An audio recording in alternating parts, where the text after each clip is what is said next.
Intelligence plus character, that's the goal of true education. By हमेशा कहती है शिक्षा के साथ संस्कार नहीं, संस्कार के साथ शिक्षा होनी चाहिए। जॉब सीकर नहीं, जॉब क्रिएटर बने। किसको पढ़ा रहे हैं, क्या पढ़ा रहे हैं, कैसे पढ़ा रहे हैं, क्या हम अपनी टीचिंग से खुश हैं, या हमने जो काम कल किया था क्या हमने उसका शुद्धिकरण किया। ये 5 क्वेश्चंस जो हैं उस रिस्पेक्टेड टीचर को क्लास में जाने से पहले अपना सोचें।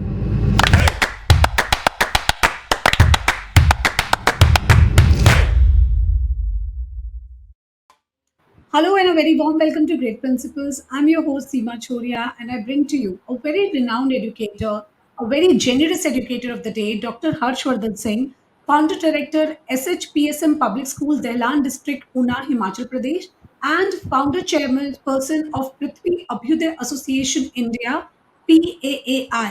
Welcome to Great Principles, sir. We are very honored to have you with us. Thank you so much. Sir हम आपके बारे में बहुत सारी चीज़ें जानते हैं बट मैं कहूँ उससे बेटर है कि हम आपकी जर्नी से ही शुरुआत करते हैं। So let us understand by knowing a little more about sir so that our viewers can understand whom they are talking to. सो डॉक्टर हर्षवर्धन, आपसे ये जानना चाहेंगे आपकी एजुकेशन जर्नी कहाँ से शुरू हुई? आप इस प्रोफेशन में कैसे आए और आप यहाँ पे क्यों कंटिन्यू करना चाहते हैं? एक्चुअली मैम कुछ ऐसा होता है कि कुछ बाय चॉइस होते हैं, कुछ बाय पैशन होते हैं। तो मैं बाय चॉइस बाय पैशन जो है इस सेक्टर में हूँ। लगभग पिछले 10 साल से एजुकेशन सेक्टर में हूँ। और स्टार्टिंग से क्योंकि फैमिली बैकग्राउंड एक ऐसा रहा जहाँ पर मेरे माताजी का जो स्कूल था और किसी रीज़न से वो बंद हो गया था क्योंकि उनका एक्सीडेंट वगैरह हो गया था उस टाइम पे, तो कंटिन्यू नहीं कर पाए थे। तो वहीं से एक कसक थी जब मैं 10th क्लास में था। तो वो एक कसक थी कि मैंने दोबारा से स्कूल ओपन करना है, दोबारा से इसी नेम से स्कूल आगे रन करना है, क्योंकि पीएसएम जो स्कूल जिस स्कूल का मैं फाउंडर चेयरमैन हूँ वो श्री पृथ्वी सिंह, वो मेरे ग्रैंडफादर का नेम था। तो मेरे को एक अंदर से वो रहता था कि मैं दोबारा से इसी स्कूल को जो है चलाऊँगा। और इसलिए बाद में जब गवर्नमेंट सेक्टर में मेरा जो सिलेक्शन हुआ गवर्नमेंट जॉब में, तो मुझे लगा कि मैं यहाँ पर रह करके वो काम नहीं कर पाऊँगा जो मुझे करना चाहिए। तो मैंने वहाँ से रिज़ाइन करके जो है अपना स्कूल ओपन किया और एक नई टेक्नोलॉजी के साथ एक एजुकेशन 4.0 वर्जन के साथ हम लोगों ने एजुकेशन के अंदर जो है अपना कदम रखा। और धीरे-धीरे जब हम लोग इस चीज़ में आते गए तो बाद में बाकी एजुकेटर्स हमारे साथ जुड़ते गए, तो अलग टाइप्स की ट्रेनिंग्स और ये सारी चीज़ें होती रही। तो मैं अगर कहूँ कि भी मेरा इसमें एजुकेशन सेक्टर में आने का जो मेन क्रेडिट है वो मेरे पेरेंट्स को ही जाता है, क्योंकि उन्होंने बचपन से इस चीज़ को कहीं न कहीं माइंड में डाल रखा था कि आपने एजुकेशन सेक्टर में जाकर के कहीं न कहीं अच्छा काम करना है। जिस मिशन और विज़न के साथ हम लोगों ने ये स्कूल जो इतने साल से, क्योंकि मोर देन 21 ईयर्स मेरे माताजी ने वो स्कूल चलाया था। तो उस स्कूल में जो स्टडी किए हुए स्टूडेंट्स आज अच्छी-अच्छी पोस्ट पे वो हैं। तो उनका एक था कि जिस मिशन और विज़न के साथ हम लोगों ने स्कूल चलाया था कि ऐसे-ऐसे स्टूडेंट्स यहाँ स्टडी कर पाएँ जिनका फाइनेंशियल जिनके बैकग्राउंड उन फैमिलीज़ के सही नहीं है, ठीक नहीं है। ऐसे पेरेंट्स को अपने बच्चों को प्राइवेट स्कूल में अगर भेजना है तो किस स्कूल में भेजें? क्योंकि आज के टाइम में थोड़ा-सा आप समझ सकते हैं एजुकेशन जो है वो बिज़नेस टाइप में थोड़ा-सा चला गया है। तो था कि मिशन विज़न में कि ऐसा कोई स्कूल हो जिसमें जो है गरीब से गरीब आदमी भी अपने बच्चों को स्टडी करवा पाए। और उसी एक एम के साथ उन्होंने मुझे तैयार किया और बाद में मैं एजुकेशन सेक्टर में आया। was a beautiful and a very noble thought because education जब आप किसी को देते हो तो आप सिर्फ उस एक इंसान की ज़िंदगी नहीं सुधारते हो, आप उसके आने वाली जनरेशंस के लिए वो काम करते हो। वो you have heard, you must have heard कि आप किसी को फिश दे दो या फिर उसको फिश हंट करना सिखा दो and you are sorted. So I think you have a beautiful thought process sir. ये विज़न अगर इसके साथ में हम हर किसी ने एक कोशिश की कि हम उसको एडुकेट करेंगे जिसको ज़रूरत है, तो I think there will be no poverty, no corruption, no wars, nothing, and world will become a very beautiful place, sir. So I really appreciate your thought और अपने पेरेंट्स से इंस्पायर होके उनके काम को आगे बढ़ाना, ये इसके लिए खुद की अंदर से वो एक मोटिवेशन चाहिए होता है जो आपके अंदर है and you are an idol for many others out there to take up this noble profession. Sir अभी आप हम बात कर रहे थे कि बहुत कमर्शलाइजेशन है एंड ऐसा क्यों है सर? आपको क्या लगता है कि कहाँ पे क्या कमी है कि जिसकी वजह से स्कूलिंग एक बिज़नेस की ओर होते जा रहा है? अगर मैं जो बिजनेस मॉडल एक बन गया एजुकेशन सेक्टर का, उसका मेन रीजन मैं मानता हूँ कि जैसे जैसे जो हमारा कल्चर जो है वेस्टर्न उसके साथ में जुड़ता गया, तो हमारी जो है कहीं ना कहीं मेंटलिटी भी उन लोगों के साथ जुड़ती गई। क्योंकि भारत की अगर मैं बात करूँ, भारत एक ऐसा स्वर्णिम देश रहा, एक ऐसा सोने की चिड़िया देश रहा, जहाँ उस टाइम पर, जिस टाइम पर ऐसे ऐसे जो आज के डेवलप्ड कंट्रीज हैं, उन कंट्रीज में जब स्कूल्स नहीं होते थे, उस टाइम यहाँ पर लगभग 7,32,000 स्कूल्स होते थे। और यहाँ उस टाइम पे एजुकेशन का बिजनेस नहीं किया जाता था। यहाँ पर एक गरीब का बच्चा और एक जो है एक राजा का बेटा भी, आप कृष्ण और सुदामा का एग्जांपल ले सकते हैं, गुरु संदीपन के आश्रम में वो लोग पढ़ते थे। तो ऐसा एक सिस्टम था यहाँ पर जिसमें वो लोग एजुकेशन लेते थे अपने गुरु से और वो सारी चीजें करते थे। लेकिन जिस मेंटेलिटी के साथ में, क्योंकि जब हमारे देश के ऊपर इतना लंबे टाइम तक जो है अंग्रेजों का राज रहा, उन्होंने जो है बहुत सारी चीजें यहाँ पे चेंज की। और आप जानते भी इस चीज को, हर एक एडवोकेट इस चीज को जानता है कि एक इंग्लिश जो है पर्सन था जिसने ये कहा था कि अगर इंडिया को बर्बाद करना है तो यहाँ के लोगों की एजुकेशन सिस्टम को चेंज कर दो। और वो एजुकेशन सिस्टम जब हमारा चेंज हुआ तो धीरे धीरे लोगों को लगा कि नहीं, जो चीजें हैं वो सब और सब पैसा है। क्योंकि एक बच्चा जो स्कूल में आता है और उसको स्टार्टिंग से ये चीजें सिखाई जाती हैं कि बेटा अच्छे से पढ़ाई करो, अच्छे से स्टडी करो, इन फ्यूचर आपको अच्छी जॉब मिलेगी, अच्छा आपको जो इनकम मिलेगी।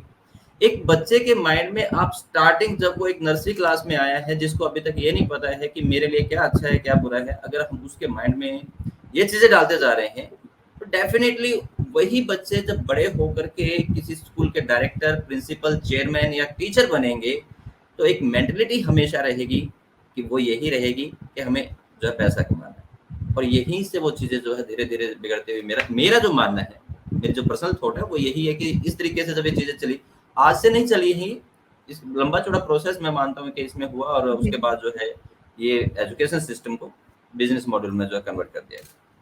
एब्सोल्युटली। एक टाइम था जब हमारा ग्लोरियस पास्ट था, जहाँ पे विश्व भर से लोग आते थे यहाँ पढ़ने के लिए, और आज हमारी ही रैंकिंग सबसे पुअर है। सो कहीं न कहीं I think we are very much influenced by the west. हम अपने कोर वैल्यूज़ को ही भूल गए हैं। एंड आई थिंक सर आपने बहुत राइटली कहा कि आप बच्चे को अगर बचपन से यही सिखाओगे, बेटा पढ़ लो, अच्छी जॉब मिल जाएगी। तो हमें तो सिर्फ डिग्री जॉब के लिए चाहिए, तो फिर एजुकेशन कहाँ हो रहा है? आप सिर्फ उसको कुछ एकेडमिक लर्निंग दे रहे हो, तो रियल मीनिंग ऑफ एजुकेशन इस सारे प्रोसेस में कहीं खो गया है। आपका एक ऑर्गेनाइजेशन है, पृथ्वी अभ्युदय एसोसिएशन ऑफ इंडिया।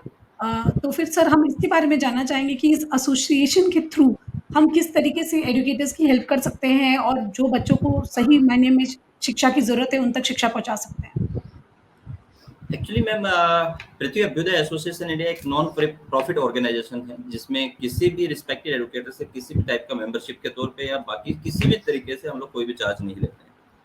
और इस एसोसिएशन को जब स्टार्ट किया था तो उसके पीछे का एक मेन मोटिव क्या था कि एडुकेटर्स, हमारी जो एजुकेशन कम्युनिटी है, क्योंकि मैं थोड़ा सा कई बार बहुत कड़वा बोलता हूँ, लेकिन आज मैं थोड़ा सा उस चीज में नहीं जाना चाहूंगा। लेकिन एजुकेशन कम्युनिटी में एक बड़ी कमजोरी है। जब पैंडेमिक स्टार्ट हुआ था, वो कमजोरी, वो कमी बाहर निकल के आई।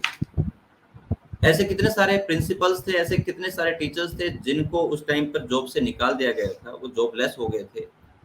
उनके पास इनकम का कोई सोर्स नहीं था, क्योंकि हम इंडियंस जो होते हैं थोड़ा सा जब तक सिर पे तलवार होती है ना, जब तक हम सोचते हैं कि हमने ये करना वो करना है, जैसे सिर से तलवार हटती है तो हम अपना जो है बाकी सब चीज़ों को भूल जाते हैं। तो उस टाइम पे ये चीज़ें जब हुई तो आप जानते हैं कि पूरे देश के अंदर, पूरे भारत के अंदर एक ऐसा टाइम था वो जिसको बहुत करीब से मैंने देखा है। और जब वो चीज़ें कर रहे थे तो उस टाइम पे हमारा जो स्कूल है, श्री PSM पब्लिक स्कूल, वो जितने भी यहाँ ऊना डिस्ट्रिक्ट में, क्योंकि हम लोग बाहर नहीं जा सकते थे, तो डीसी ऊना ने हमें रिस्पॉन्सिबिलिटी दी थी कि ऊना डिस्ट्रिक्ट में जितने भी फैमिलीज हैं, अगर उनको किसी टाइप के राशन वगैरह की अगर नीड होती है तो आप लोग वो करेंगे। तो उस टाइम पे हम लोगों ने, जिसमें मैं खुद और हमारे स्कूल की जो प्रिंसिपल है Mrs Tamanna Sharma, vice principal Mrs Meenakshi Jaswal, और बाकी जो हमारा स्टाफ था, उन सब ने मिलके मोर देन जो है 300 फैमिलीज को 1 मंथ से ज़्यादा का ड्राई राशन और लगभग 400 से ज़्यादा लोगों का दोनों टाइम का हम लोग जो है खाना अपने स्कूल कैंपस में प्रिपेयर करते थे। और जितना भी ऊना का डिस्ट्रिक्ट ऊना का जो बॉर्डर एरियाज था उस पर जाकर के डिस्ट्रीब्यूट करके आते थे। तो उस समय जब ये काम कर रहे थे तो उस टाइम बैठे बैठे मन में बात आई कि इन लोगों की तो चलो हम लोगों ने हेल्प कर दी, बाकी जैसे-जैसे कोई अपने लेवल पे हेल्प कर रहा है, लेकिन जो हमारी एजुकेशन कम्युनिटी है उस समय आपको पता है कि न्यूज़पेपर्स में बड़ी न्यूज़ आ रही थी, किसी डायरेक्टर ने वो स्कूल की जो है अपना टीचर्स को सैलरी नहीं दे पा रहे थे और सारी चीज़ें थी। किसी ने सुसाइड कर लिया, कोई बेचारा जो है किसी नामी-गिरामी स्कूल का टीचर था, मुंबई का जो एक टीचर था वो जो सड़कों पे आकर के कोई वेजिटेबल सेल कर रहा था, कोई अपने कपड़े के थैले बना करके बेच रहा था। उसमें माइंड में एक चीज आई कि इन एडुकेटर्स के लिए भी तो कुछ होना चाहिए, ऐसा प्लेटफॉर्म जहां पर ये सिक्योर फील करे, जहां पर इन लोगों को ये इस चीज का हो कि हमारे पीछे एक ऐसी ऑर्गेनाइजेशन है जिसमें अगर हमारे पास कल को जॉब भी नहीं होगी तो मुझे और मेरी फैमिली को भूखा नहीं रहना पड़ेगा। और मैं मानता हूं कि उस टाइम पे, उस पेंडेमिक के टाइम पे सिर्फ एक कम्युनिटी ऐसी थी जिसने अपना स्वाभिमान दिखाया था, और वो थी एजुकेशन कम्युनिटी। जब लोगों को राशन मिल रहा था तो लोग लाइन में लग करके ले भी रहे थे, अपना जैसे तैसे गुजारा भी कर रहे थे, लेकिन एक टीचर, एक प्रिंसिपल अपने स्वाभिमान के बारे में सोच करके वो जो है किसी के उसने आगे हाथ नहीं फैलाए। और मैं प्राउड फील करता हूँ कि मैं उस कम्युनिटी से जुड़ा हुआ हूँ जिसके अंदर स्वाभिमान है आज के टाइम में भी। तो हम लोगों ने उस पृथ्वी अभ्युदय एसोसिएशन इंडिया का जो आगाज किया उसको हमने बनाया, और वो पृथ्वी अभ्युदय एसोसिएशन इंडिया आज के टाइम में जिन एडुकेटर्स की, जिन प्रिंसिपल्स की, टीचर्स की इस पैंडेमिक में जॉब चली गई है उनको with in 1 month job provide करते हैं। और अगर with in 1 month job provide नहीं कर पाते तो अगले 3 महीने तक, नेक्स्ट 3 मंथ तक हम उसको 10,000 पर मंथ पे करते हैं ताकि वो अपने घर का खर्च चला पाए। लेकिन इसमें हमारी कंडीशंस है कि हम ये फाइंड आउट करते हैं जिसको हम ये हेल्प दे रहे हैं वाकई में जेन्युइन पर्सन है या नहीं है। क्योंकि आज एजुकेशन सेक्टर के अंदर जो है बहुत सारे ऐसे लोग भी घुस के आ गए हैं जिनका एजुकेशन से लेना देना कहीं दूर दूर तक नहीं है, जो सिर्फ मनी माइंडेड लोग हैं। हम उन लोगों को किसी टाइप की कोई भी फाइनेंशियल हेल्प नहीं प्रोवाइड। इसके अलावा रिस्पेक्टेड प्रिंसिपल्स, टीचर, डायरेक्टर्स लोगों को जिनको हैं उनको 1 लाख रुपीज से लेकर के 2 लाख रुपीज की health insurance policy association totally free of cost provide करती है। किसी भी टाइप से हम किसी भी एडुकेटर, किसी भी प्रिंसिपल, किसी भी टीचर से कोई भी एक सिंगल पेनी चार्ज नहीं करते। इसके अलावा हम लोग उन जो जेन्युइन एडुकेटर्स हैं उनको फेलिसिटेट करते हैं, जिसका अभी तक हम लोग 4 जो हमारे इवेंट्स, मेगा इवेंट जो हम लोग अपने ऑर्गेनाइज कर चुके हैं, और मोर देन 3000 लोगों को, 3000 एडुकेटर्स को हम लोग जो है फेलिसिटेट कर चुके हैं। तो ये सारी चीजें करते करते जब ये चीजें हैं, और अभी हमारा पाई का एक मिशन भी है कि जो स्कूल्स इस पैंडेमिक में बंद हो गए हैं या बंद होने के लगभग कगार पे हैं, उनको पाई एसोसिएशन लीज पर लेने की पूरी कोशिश कर रही है। और एक ऐसी कम्युनिटी हम लोग पाई के थ्रू क्रिएट करना चाहते हैं कि उस पाई के स्कूल से निकला हुआ एक स्टूडेंट जॉब सीकर ना हो, जॉब देने वाला हो। वो अपने साथ कम से कम 10 से 20 लोगों को जॉब देने वाला बच्चा उस स्कूल से निकले, ऐसे बच्चों का हम लोग निर्माण करने की सोच। Beautiful thought sir, and I think I really appreciate, क्योंकि ये होती है पावर ऑफ कम्युनिटी। अगर कम्युनिटी साथ में जुड़ जाए और एक दूसरे के साथ कोलैबोरेटिवली काम करे तो कोई भी चीज़ इम्पॉसिबल नहीं है। हम एक दूसरे के इसमें एम्पैथी दिखाई देती है, ह्यूमैनिटी दिखाई देती है, और साथ ही साथ में आप देश के लिए भी कुछ करते हैं, बहुत सारी लाइव्स को शेप करते हैं।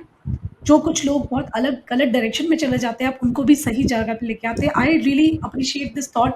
और सर, मैं भी इसी फिलॉसफी पे काम करती हूँ कि हम सबका एक ही गोल होना चाहिए कि हम जॉब क्रिएटर्स को ना बनाएँ, जॉब सीकर्स को ना बनाएँ, जॉब क्रिएटर्स को बनाएँ। तो क्रिएटर्स दिस को is the thought which I live with it, because अभी वो ज़माना गया कि जब हम इंडस्ट्रियल इकोनॉमी के लिए पढ़ाई करते थे कि हम लेबर एक ऐसी फ़ोर्स तैयार करते थे जो ऑर्डर माँगती थी।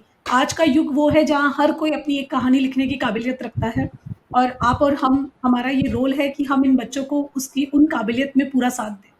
तो आई थिंक आई मैं वी आपके अलाइन प्लेटफॉर्म फॉर से इट। एक और चीज अनाउंस करना चाहूंगा कि पाई अभी एक प्रोग्राम लेके आ रही है टीचर्स, प्रिंसिपल्स के लिए। और एक ऐसा प्रोग्राम होगा, मैं आपके प्लेटफॉर्म से इस चीज को ओपन अनाउंस कर रहा हूँ। एक ऐसा वो प्रोग्राम होगा जिसमें 6 to 8 मंथ्स का हमारा जो है वो कोर्स रहेगा, टीचर ट्रेनिंग प्रोग्राम जिसको हम लोग कहते हैं।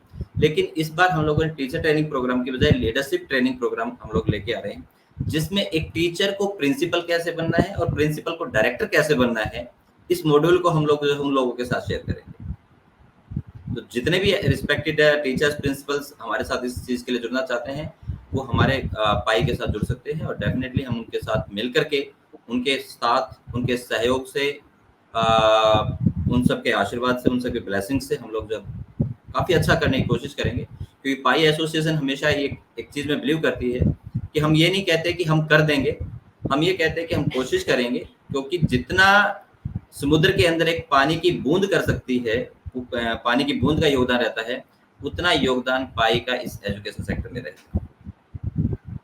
Sir all the best with such a beautiful thought that you have, because I think एक सही लीडर वही है जो और लीडर्स को बनाने की कोशिश करे। अभी वो यू नो वी हम उस जनरेशन में नहीं जीते हैं, उस युग में नहीं जी रहे हैं जहाँ पे बस मैं राजा हूँ। आज हमें यही करना है कि हम हर किसी को लीडर बनाने की तैयारी करें, and I really love the thought behind your upcoming session. So to all my dear educators, आइए आगे बढ़िए, आप भी इस कम्युनिटी का पार्ट बनिए। Great principals support Pi in their noble thought, and I think you all should also be a part of this organization. आप सब भी इसका बेनिफिट लीजिए, एक दूसरे की सपोर्ट से हम बहुत आगे ग्रो कर सकते हैं। So, sir, I really congratulate you on coming up with this beautiful association called Pi. And with this lovely announcement, we have reached to the very interesting segment of the show. This is called the rapid fire round, sir. यहाँ पे आपको one word में या फिर एक sentence में answer करना है। ओके, सो सर हम यहाँ पे आपसे कुछ पर्सनल क्वेश्चंस जी। पूछेंगे जो आपके काम के बाहर, आपके एरिया के बाहर है। It's about you. So first my question to you is, आप जब काम नहीं करते तो आप क्या एक्चुअली मैम, मैं जब मैं काम नहीं करता हूँ तो मैं पीसी के ऊपर रहता तो मैं सॉरी हूँ। नए नए आइडियाज मैं पीसी ऑन करके मैं उसी के ऊपर लगा रहता हूँ टोटली। ओके, कभी ऐसा नहीं होता है। नए नए आइडियाज हम एजुकेशन सेक्टर में क्या चेंजेस ला सकते हैं, उसके लिए मैं फाइंड आउट करता रहता अगर आपको एक विश ग्रांट की जाए तो आप क्या मांगना चाहेंगे? हूँ। अगर मेरे को विश मांगने के लिए अगर होगा मैं, तो वाकई में एजुकेशन सेक्टर को, भारत को दोबारा से जो है सोने की चिड़िया बनने का सौभाग्य मिले और भारत दोबारा से विश्व गुरु बने, ये मेरा एक ड्रीम रहेगा। Wow, that's a beautiful generous thought. Moving at to my next question, आपके सर्कल में ऐसे कौन से 3 लोग हैं जिनके साथ जिनको आप अपने घर पे लंच के लिए इनवाइट करना चाहेंगे? एक तो आपको ही ले लेते हैं मैम। Thank you. इसके अलावा मैं जिनके ऊपर आंखें बंद करके भरोसा करता हूँ, और ऐसे लोग जिन्होंने पाई को और मेरे स्कूल को यहाँ तक वो लेके आए हैं, उसमें जो है हमारे तमन्ना शर्मा मैम, मीनाक्षी जसवाल मैम, इसके अलावा डॉक्टर प्रीति मैम है, ललित कुमार शर्मा है, बहुत सारे नेम है मैम। लक्ष्मीकांत सर हैं हमारे, जो मेरे राइट हैंड हैं बिल्कुल। पाई के हर एक काम के लिए वो जो है दिन रात लगे रहते हैं। तो उन लोगों को मैं इस चीज़ के लिए इनवाइट करना चाहूँगा। Okay, moving ahead to my next question, अगर आप एक एजुकेटर नहीं होते तो फिर आप क्या होते? अगर मैं एडुकेटर नहीं होता तो मैं एक बिजनेसमैन होता। डेफिनेटली हम्म, कुछ ऐसा बिजनेस कर रहा होता, क्योंकि जॉब करना मेरे बस की बात नहीं है, तो मैं बिजनेस ही कर रहा होता। तो हर्षवर्धन सर वो हैं जो अपनी खुद की डेस्टिनी लिखने में बिलीव करते हैं, एंड इसके लिए उनको इसी तरीके के काम पसंद आएंगे।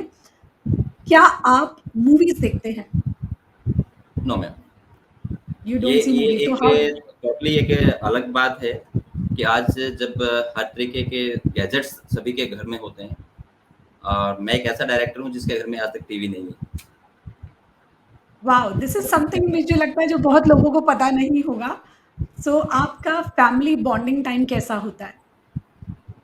वो बहुत अच्छा रहता है मैम, और सभी के साथ हम लोग जब भी टाइम रहता है एंजॉय करते हैं फैमिली के साथ। और क्योंकि बाकी फैमिली मेरी हरियाणा रहती है, तो मुझे लोगों के साथ मिलने के लिए जो है साल में 2 बार ही टाइम होता है मेरे पास। तो उस टाइम हम लोग जा कर के पूरा एंजॉय करते हैं, और एक बेटे के तौर पे जो है जब घर जाते हैं तो एक लंबी चौड़ी लिस्ट हमारे लिए काम की बनी होती है, वो सारे करने होते हैं।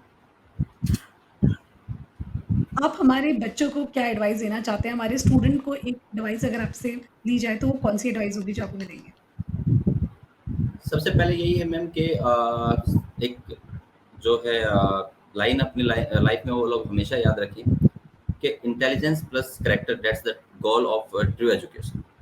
जिस बच्चे का कैरेक्टर है, जिस बच्चे के अंदर जो है सिद्धांत हैं, जिस बच्चे के अंदर मॉरल एजुकेशन है, वो बच्चा इन फ्यूचर जाकर के एक अच्छा समाज के अंदर जो है एक पर्सन बने, एक इंसान बने और एक ह्यूमैनिटी के तौर पे वो काम करे, सिर्फ और सिर्फ मनी माइंडेड होके काम ना करे। क्योंकि एजुकेशन सेक्टर में और ये सारी चीज़ों में हम लोग इस चीज़ को सिखाना कहीं ना कहीं भूल गए हैं। और मैं टीचर्स को भी इस चीज़ के लिए बोलता हूँ, क्योंकि आज के टाइम में जब भी हमारी बातें चलती है तो हम कहते हैं कि शिक्षा के साथ साथ संस्कार भी होने चाहिए, लेकिन पाई हमेशा कहती है शिक्षा के साथ संस्कार नहीं, संस्कार के साथ शिक्षा होनी चाहिए, तभी जो है कुछ चेंजेस हम लोग ला सकते हैं। और एक लास्ट ये रहेगा कि सभी को मैं यही कहना चाहूँगा कि जॉब सीकर नहीं, जॉब क्रिएटर बनिए। एंड आई थिंक जब आप सभी आत्मनिर्भर हो जाएंगे, सभी जॉब क्रिएटर्स होंगे, तब कंट्री भी साथ में ग्रो करती है। So I think beautiful thoughts sir. Moving ahead to the last question इस राउंड का, अगर आपको चुनना पड़े आपके स्कूल से और किसी और देश में जाके आपको अपॉर्चुनिटी मिले काम करने की, तो आप क्या चूज करेंगे? जो मतलब आपका नहीं, ड्रीम मैं होगा, कोई एक्चुअली ड्रीम ऑलरेडी जॉब होगा आपको मिल दो जाए। बार अपॉर्चुनिटी मेरे को मिल चुकी है, क्योंकि मैं इससे पहले एक इंटरनेशनल योगा टीचर भी रहा हूँ। और मुझे मॉरिशस और युगांडा से इस चीज़ का जो है क्योंकि आर्य समाज से मैं जुड़ा रहा, तो वहाँ से मुझे अपॉर्चुनिटी इस चीज़ की मिली थी। लेकिन मुझे भारत से लगाव है, अपने देश से लगाव है, और यहीं पे रह करके यहीं के लोगों के साथ कुछ करने की मेरी कोशिश है। So it was very interesting to know. इस सेक्शन में तो हमने बहुत सारी कुछ इंटरेस्टिंग बातें पता करी। सर एक इंटरनेशनल योगा प्रैक्टिशनर हैं, सर के घर में टीवी नहीं है, सर बहुत क्लोजली एजुकेशन फ्रेटर्निटी के लिए काम करना चाहते हैं, और सर मूवीज भी नहीं देखते हैं। So you know it was great to know you in this segment sir. और अब हम पहुंचते हैं हमारे लास्ट सेक्शन में, जिसको कहते हैं एक्सपर्ट टॉक। सो हम सर बात करें एजुकेशन की, एजुकेशन को मीनिंगफुल बनाने की, तो ये तभी हो सकती है जब इसे एग्जीक्यूट सही किया जाए, और हमें इसके एग्जीक्यूटर्स होते हैं हमारे टीचर्स। तो आज के जो जनरेशन है, इसको पढ़ाने के लिए टीचर्स को इनको एंगेज करने की ज़रूरत है, इनसे कनेक्ट करने की ज़रूरत है। तभी आप, अभी वो ज़माना गया कि चॉक पेन ले लिया और कर लिया, लेकिन वो जो एक ग्लोरी थी कि हम सभी गुरु का सम्मान करते हैं, गुरु को रिस्पेक्ट करते हैं, और गुरु भी उसी तरीके से शिक्षा का आदान प्रदान करता है। तो आप हमारे टीचर्स को स्टूडेंट से कनेक्ट होकर मीनिंगफुल एजुकेशन प्रोवाइड करने के बारे में क्या कहना चाहेंगे, और इनकी ट्रेनिंग हमें किस लेवल पे करनी चाहिए? हाँ मैम, एक्चुअली वैसे तो अगर सही मायने में देखा जाए तो मैं मानता हूँ कि एजुकेशन कम्युनिटी के अंदर ऐसे ऐसे एक्सपर्ट्स बैठे हैं, ऐसे ऐसे मास्टर्स बैठे हैं, जितनी मेरी लाइफ नहीं है उतना उनका एक्सपीरियंस हो चुका होगा, और मोर देन मे भी हो सकता है उससे ज़्यादा हो गया हो, तो मैं उन लोगों को तो कुछ ऐसे एडवाइस नहीं दे सकता हूँ। लेकिन हाँ, एक हम्बल वे में मैं उन सभी के साथ अपनी जो थॉट है, अपने जो थॉट्स हैं वो शेयर कर सकता हूँ, ताकि अगर उन लोगों को लगता है कि ऐसा कुछ होना चाहिए तो उसको जो है वो इम्प्लीमेंट कर सकते हैं। मेरा मानना है कि हमारे टीचर कम्युनिटी को सबसे पहले तो ये पता होना चाहिए कि किसको पढ़ाना है। ये एक हर एक पेरेंट के पास, हर एक जो है स्टूडेंट के पास ये ऑप्शन होता है कि हमें कौन से स्कूल में जाना है, कौन से ट्यूशन वाले टीचर के पास जाना है, या कौन से पर्सन के पास इस चीज़ के लिए जाना है। लेकिन क्या ऐसी कोई चॉइस जो है टीचर्स प्रिंसिपल्स के लिए भी है क्या? तो हमें इस चीज को ध्यान में रखना है, किसको पढ़ाना है। एक ऐसे लोगों को पढ़ाना है जिनके अंदर कुछ ऐसी चीजें हों जो आगे जाकर के अपने देश को, अपने समाज को जो है डेवलप करने के लिए वो काम कर सके। ऐसे लोगों को तो हम लोगों ने पढ़ाना है। और जो लोग एजुकेटेड होने के बावजूद भी देश का नुकसान करेंगे, या आप समझ सकते हैं कि ऐसी ऐसी चीजें हमारे उसमें होती हैं, ऐसे लोगों को पढ़ाने से कोई फायदा नहीं होता है। ऐसे लोग जो है कहीं ना कहीं समाज के लिए जो नुकसान ही रहता है। तो सबसे पहली चीज किसको पढ़ाना है, ये चीज आइडेंटिफाई करना पड़ेगा, इस चीज को पहचानना पड़ेगा कि कौन बच्चा जो है इस चीज के लिए सही है, क्या पढ़ाना है।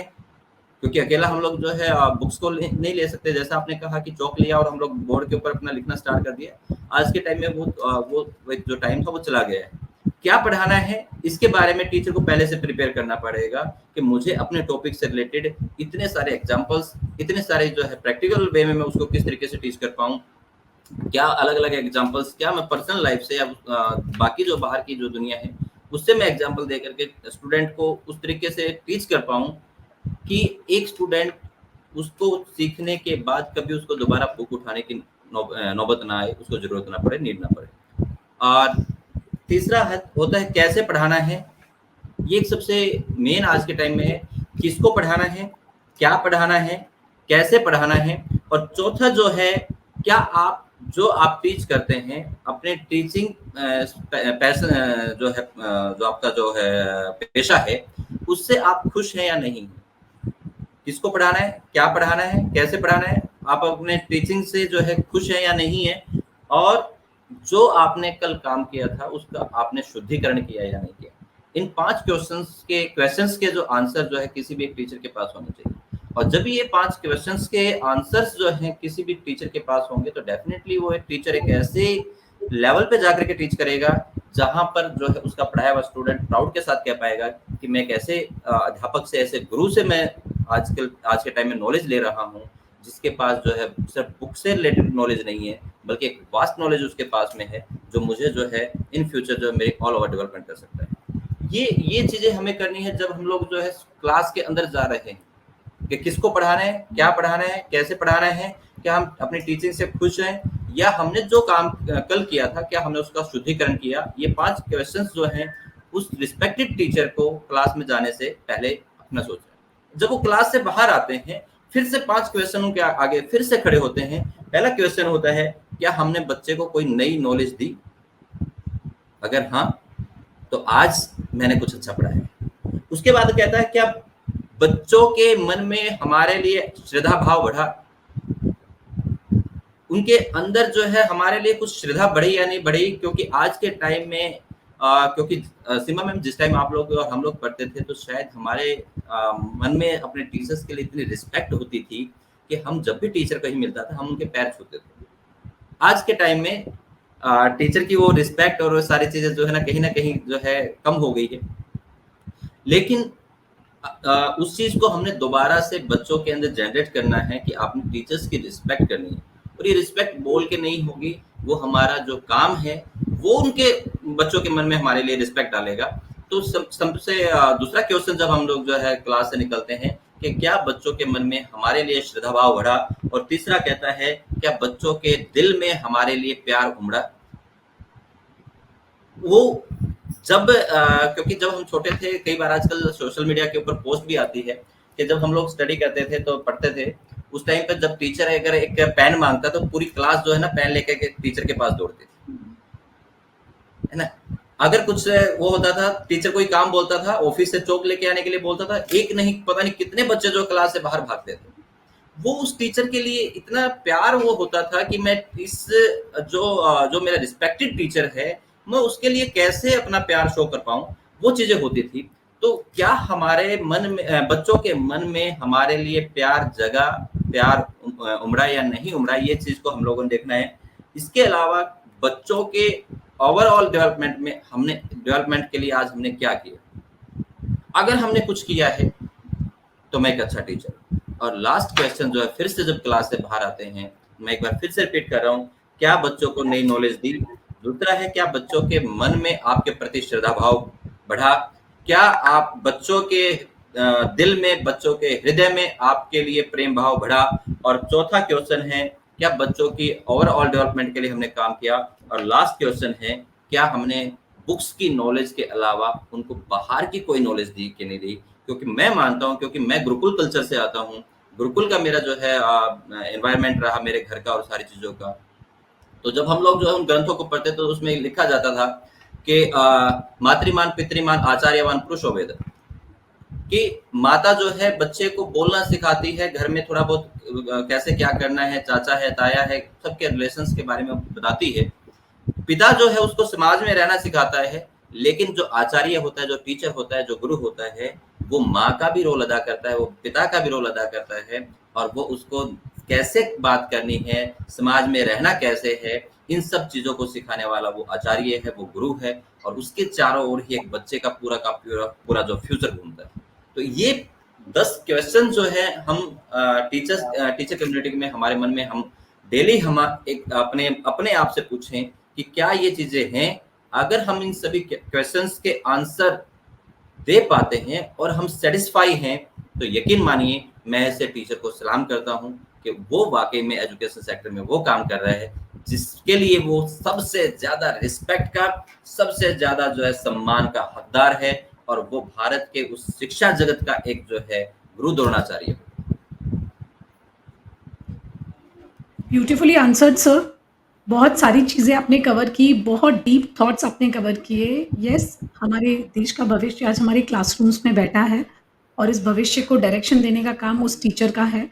सो टीचर्स के कंधों पे बहुत बड़ी रिस्पॉन्सिबिलिटी है। अगर मैं सारे आपके 10 पॉइंट सम अप करूँ तो एक ही पॉइंट मेरे सामने निकलता है, क्या आप अपने बच्चे से कनेक्ट कर पाए? क्या आप अपने स्टूडेंट से कनेक्ट कर पाए? अगर आपने उसके साथ में कनेक्ट कर लिया और अगर आप उसको सही मायने में कनेक्ट कर पाए हैं तो you have done everything, because when you connect with the student, आज की जनरेशन बहुत ऑब्ज़र्व करती है और उनके सही। लिए रोल मॉडल हैं आप। आप अगर कुछ करते हैं तो वो देखते हैं, वो रिस्पेक्ट करते हैं। अभी वो टाइम नहीं है कि बस मैंने बोल दिया वो सही है, नहीं, you have to prove it, because हम सबके पास इन्फॉर्मेशन का एक्सेस है, सबको, बच्चों को भी है, बच्चे बहुत स्मार्ट हैं, हम उन्हें बहुत कम समझते हैं, but they are very much talented, way ahead than their teachers, than their gurus, and yes they respect their gurus even today. The thing is that क्या हम उन्हें वो डिलीवर कर रहे हैं जो हमारा रोल है? अगर हम वो कर रहे हैं तो जैसे कि सर ने बताया, अगर आप ये कर रहे हैं तो you are the real guru. So yes sir, you want to say something? Yes ma'am, बिल्कुल सही कहा मैम कि आज के बच्चे इतने ज़्यादा एडवांस्ड हैं कि उन बच्चों को ये पता है कि मुझे कौन टीचर जो है घर से प्रिपेयर होके आया है, कौन नहीं आया है, किसको रिस्पेक्ट देनी है, किसको नहीं देनी। आज का बच्चा जानता है और आज का बच्चा इस चीज़ को बोल भी देता है कि ये जो चीज़ें आप जो बुक से पढ़ा रहे हैं, ये चीज़ें आज के टाइम में यूट्यूब पर मिलती हैं। इससे अलग आप मुझे क्या बता सकते हैं? बुक्स की नॉलेज के अलावा मुझे आप क्या नॉलेज दे सकते हैं? वो दीजिए, वो चीज़ नहीं जो ऑलरेडी लिखी हुई है। Absolutely sir. सो बहुत टीचिंग का फॉर्मेट बहुत चेंज हो चुका है। अभी बहुत हैंड्स ऑन लर्निंग एक्सपीरियंसेस की ज़रूरत है, प्रैक्टिकल एक्सपीरियंस की ज़रूरत है। अब वो टाइम गया जब हम क्लास के बाहर से गुज़रते थे और आवाज़ नहीं आती थी। अब हमें नॉइज़ी क्लासरूम्स चाहिए, जहाँ बच्चे इंटरैक्ट कर रहे हैं, बातें कर रहे हैं, ग्रुप में पढ़ाई कर रहे हैं। इस तरीके के क्लासरूम्स अगर होते हैं, क्योंकि जब आप ग्रुप में पढ़ते हो तो पीयर लर्निंग जो होता है वो सबसे इम्पोर्टेंट होता है, बिकॉज़ आप एक-दूसरे से सेम लेवल पे ज़्यादा बेटर सीखते हो। सो जिस तरीके से एनवायरनमेंट चेंज हो रहा है, उस तरीके से हमारे टीचर्स को भी चेंज होना पड़ेगा, मोल्ड होना पड़ेगा, तभी हम कुछ बेटर लिख सकते हैं। So it was a wonderful insightful conversation today. आज एक पूरा कोर हमारी कन्वर्सेशन का था कि हमें एक ऐसी जनरेशन बनानी है, हम सबका एजुकेशन का मोटिव वही रहेगा कि हमारा फोकस यही रहेगा कि हम जॉब क्रिएटर्स की जनरेशन बनाएँ, जो अपनी खुद की स्टोरी लिखे। हमें ऐसी जनरेशन को बनाना है, and I really respect sir for bringing this up. Thank you so much, sir, and I wish you luck in all your endeavors. And you are a true educator, and we salute you, sir. Thank